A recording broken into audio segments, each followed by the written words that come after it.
Labour colony का जो मसला है वो बहुत ही गंभीर विषय इसलिए इस हिसाब से है कि वहाँ रहने वाले बहुत गरीब लोग हैं। 40-50 सालों से ये सरकार प्रशासन सोते रहती है और अचानक एक दिन आके कहती है हमारी जगह है, 8 दिन के अंदर खाली करो, और 8 दिन के अंदर गिरने वाला है। सरकार में बैठे शिवसेना वाले, राष्ट्रवादी वाले और कांग्रेस वाले यहाँ पर आके सिर्फ यहाँ पर आके बैठ के यहाँ पे गाजा बाजा मत करिए। आपकी सरकार है, जाइए और वहाँ से फैसला लेकर आइए और कहिएगा कि हमने फैसला लेकर आए हैं, अब ये घर नहीं टूटेंगे करके।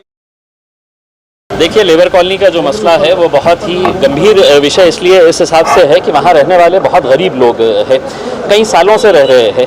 ऐसा नहीं है कि नियम ये कहता है कि अगर कोई सरकारी अधिकारी या कर्मचारी जिसको सरकारी निवास दिया जाता है उसके रिटायरमेंट के फ़ौरन बाद ही कुछ महीनों के अंदर उसको नोटिस इशू की जाती है कि अब ये घर खाली कर दिया जाए करके, और वो घर किसी और को अलॉट किया जाता है। ये 40-50 सालों से ये सरकार प्रशासन सोते रहती है और अचानक एक दिन आके कहती है हमारी जगह है, 8 दिन के अंदर खाली करो, और 8 दिन के अंदर गिरने वाला है करके उसमें। तो मेरा एक सवाल ये है कि जो इमारत 70 साल में एक भी गिरी नहीं है, ये अचानक 8 दिन के अंदर गिरने वाली है करके, ये तो वैसे ही हो गया कि थर्ड वेव आने वाली है करके जो चलाते थे ना कि कोरोना आने वाला है, इनकी जैसे बातचीत हो गई थी तो अभी गिरने वाला है करके, वैसा हमने इनसे ये मांग की है कि साहब आप ये जितने भी गरीब लोग हैं इनका पुनर्वसन करने की जिम्मेदारी सरकारों की है। मुख्यमंत्री घरकुल योजना किसके लिए बनाई गई है? जिसके पास कोई घर नहीं है उसको हम घर देने वाले हैं करके, ये बड़ा गाजा बाजा करके है तो ये बोलते हैं हम गरीबों को घर देने वाले हैं। प्रधानमंत्री आवास योजना ये किसके लिए बनी है?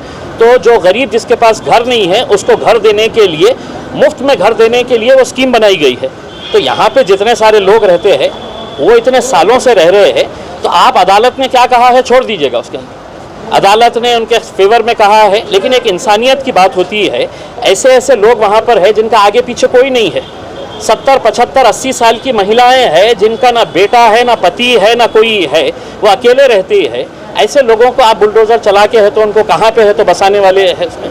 हम सरकार से यही अनुरोध कर रहे हैं और सरकार में बैठे, ये ऐसा नहीं है कि इनको ये प्रश्न पता नहीं है करके, तो ये अब सिर्फ आप सुनने की बात मत करिएगा, आपने यहाँ पे आके फैसला सुनाना चाहिए था। जो मंत्री जी यहाँ पर आके लोगों की कहानी सुन रहे हैं, लोगों के बारे में सुन रहे हैं कि उनको क्या तकलीफ है करके, क्या उन्हें पता नहीं है? क्या उनकी पार्टी के लोगों ने उनको बताया नहीं है कि पिछले 8 दिनों से है तो उनकी दिवाली कैसी गुजरी है करके?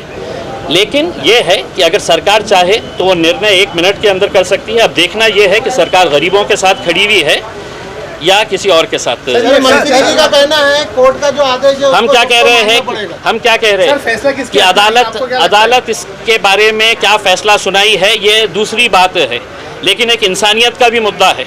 हम जिस देश के अंदर रहते हैं वहाँ पर हम गरीबों को मरने के लिए छोड़ते नहीं है। ये आपके प्रधानमंत्री ने भी कहा, आपके मुख्यमंत्री ने भी कहा है। अगर आप उनको ये कह रहे हैं कि नहीं सिर्फ अदालत के हिसाब से, तो हमारा ये कहना है कि कहीं ना कहीं आपके सीने में भी दिल होगा ना, वो भी धड़कता होगा। जाइए उन गरीबों के घर में जाके देखिएगा कि उनकी हालत क्या है करके उसमें।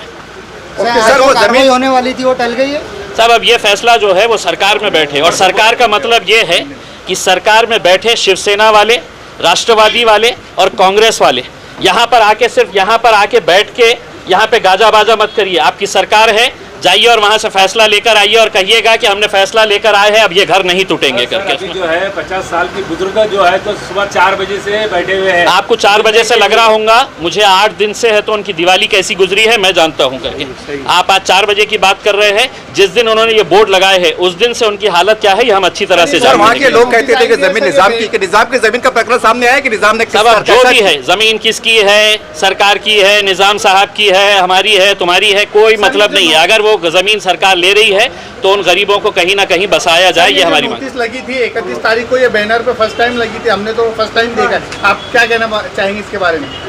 जो बैनरों पे 13 बैनर। देखिए, अब उन्होंने अगर तय किया है कि गिराना है करके, तो एक पहले दहशत का माहौल तैयार करो, फिर पुलिस वालों की जोर जबरदस्ती करो, उसके अंदर दादागिरी करो, फिर उन्हीं के नेता आएंगे और उनके आश्वासन देंगे कि हम ऐसा करेंगे वैसा करेंगे। आप फैसला सुना के जाइए। आपकी सरकार आपकी है, सरकार होने के बावजूद भी अगर आप ये सिर्फ नाटक करने वाले हैं कि हम सुनेंगे गरीबों का क्या है कैसा है करके, उसमें आप फैसला करिएगा। उसमें 1 मिनट के अंदर फैसला होता है। कलेक्टर को आदेश दीजिएगा कि जितने म्हाडा के घर खाली पड़े हैं सबको अलॉट किया जाए करके। जो जमीन सरकारी खाली पड़ी है वो इमीडिएट अलॉट की जाए करके, उसके अंदर 1 मिनट के अंदर फैसला ले सकते हैं। संकट की घड़ी में आज एमआईएम उनके साथ है। एमआईएम का ये पार्टी का मुद्दा नहीं है, ये इंसानियत का मुद्दा है और हम इंसानियत के साथ फेवर में गया है या अगेंस्ट में गया है वो मायने नहीं रखता है। नियम ये कहता है कि अगर किसी सरकारी अधिकारी कर्मचारी को अगर घर दिया जाता है तो उसके रिटायरमेंट के इतने महीनों के बाद है तो उसको घर खाली करना पड़ता है। 50-50 सालों से लोग रह रहे हैं, कहीं ना कहीं हमसे भी गलतियां हुई है प्रशासन की तरफ से, सरकार की तरफ से, कि रिटायरमेंट के बाद उनको वो घर उसी वक्त अगर खाली करवा देते, अचानक एकदम 40-50 साल के बाद आके खड़े रहना। सर ये रिहेबिलिटेशन की जो भी बात हो रही है, औरंगाबाद की ही एक आपके पास उदाहरण है, महानगर पालिका के पूरे अधिकारी यहाँ पर बैठे हैं।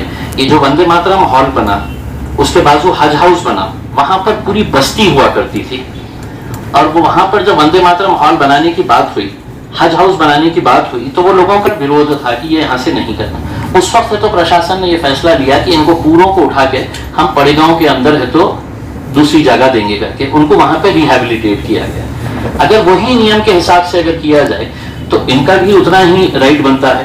अब सवाल यह है सर कि उसके अंदर ठीक है, कुछ लोगों ने अगर कुछ गलत काम किए हैं उनके ऊपर कार्रवाई हो, तो हमारा भी ये नहीं है। एक थोड़ा भाई बोल के है, वो लेडी अकेले रहती है सर, उसका कैंसर पेशेंट है वो। अभी जो लेडी ने ये बात करी है, उसके 2 छोटे बच्चे ट्यूशन लेके वो काम करती है, उसके हस्बैंड मर गए, उसके mother in law, father in law मर गए हैं।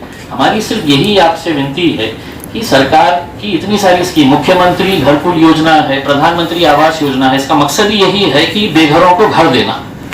तो हम आपसे यही अनुरोध कर रहे हैं कि ये फैसला करिए। ये लोग भी कॉपरेट करेंगे आपको सर, पूरे लोग कॉपरेट करेंगे, हम इसकी गारंटी देते हैं। तमाम जितने भी लोग हैं उसके अंदर ये सभी गारंटी देते हैं, बशर्ते कि इनको थोड़ा सा टाइम देके इनको कहीं ना कहीं रिहेबिलिटेट अगर करेंगे तो मेरे हिसाब से जो आज इनके ऊपर जो वक्त आया है उसको हम बैठ के तो सुलझा सकते हैं। ऐसा नहीं है कि वो इम्पॉसिबल वो है।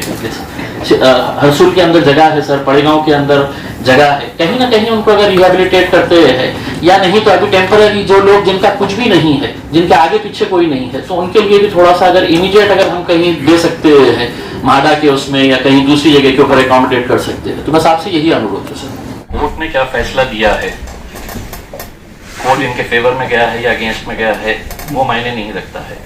नियम ये कहता है कि अगर किसी सरकारी अधिकारी कर्मचारी को अगर घर दिया जाता है तो उसके रिटायरमेंट के इतने महीनों के बाद है तो उसको घर खाली करना पड़ता है। 50-50 सालों से लोग रह रहे हैं, कहीं ना कहीं हमसे भी गलतियां हुई है प्रशासन की तरफ से, सरकार की तरफ से, कि रिटायरमेंट के बाद उनको वो घर उसी वक्त अगर खाली करवा देते, अचानक एकदम 40-50 साल के बाद आके खड़े रहना। सर ये रिहेबिलिटेशन की जो भी बात हो रही है, औरंगाबाद की ही एक आपके पास उदाहरण है, महानगर पालिका के पूरे अधिकारी यहाँ पर बैठे हैं। कि जो वंदे मातरम हॉल बना, उसके बाजू हज हाउस बना, वहां पर पूरी बस्ती हुआ करती थी, और वो वहां पर जब वंदे मातरम हॉल बनाने की बात हुई, हज हाउस बनाने की बात हुई, तो वो लोगों का विरोध था कि ये यहाँ से नहीं करना। उस वक्त तो प्रशासन ने ये फैसला लिया कि इनको पूरों को उठा के हम पड़ेगांव के अंदर है तो दूसरी जगह देंगे करके उनको वहां पे रिहेबिलिटेट किया गया। अगर वही नियम के हिसाब से अगर किया जाए तो इनका भी उतना ही राइट बनता है। अब सवाल यह है सर कि उसके अंदर ठीक है, कुछ लोगों ने अगर कुछ गलत काम किए हैं उनके ऊपर कार्रवाई हो, तो हमारा भी ये नहीं है। एक थोड़ा भाई बोल के है, वो लेडी अकेले रहती है सर, उसका कैंसर पेशेंट है वो।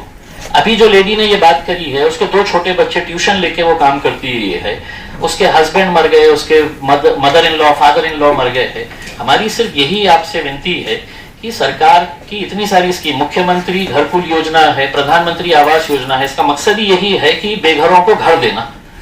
तो हम आपसे यही अनुरोध कर रहे हैं कि ये फैसला करिए। ये लोग भी कॉपरेट करेंगे आपको सर, पूरे लोग कॉपरेट करेंगे, हम इसकी गारंटी देते हैं। तमाम जितने भी लोग हैं उसके अंदर ये सभी गारंटी देते हैं, बशर्ते कि इनको थोड़ा सा टाइम देके इनको कहीं ना कहीं रिहेबिलिटेट अगर करेंगे तो मेरे हिसाब से जो आज इनके ऊपर जो वक्त आया है उसको हम बैठ के तो सुलझा सकते हैं। ऐसा नहीं है कि वो इम्पॉसिबल वो है करके सर। हरसूल के अंदर जगह है सर, पड़ेगांव के अंदर जगह है, कहीं ना कहीं उनको अगर रिहेबिलिटेट करते हैं, या नहीं तो अभी टेम्पररी जो लोग जिनका कुछ भी नहीं है, जिनके आगे पीछे कोई नहीं है, तो उनके लिए भी थोड़ा सा अगर इमीडिएट अगर हम कहीं दे सकते हैं माडा के उसमें या कहीं दूसरी जगह के ऊपर अकोमोडेट कर सकते हैं। तो बस आपसे यही अनुरोध।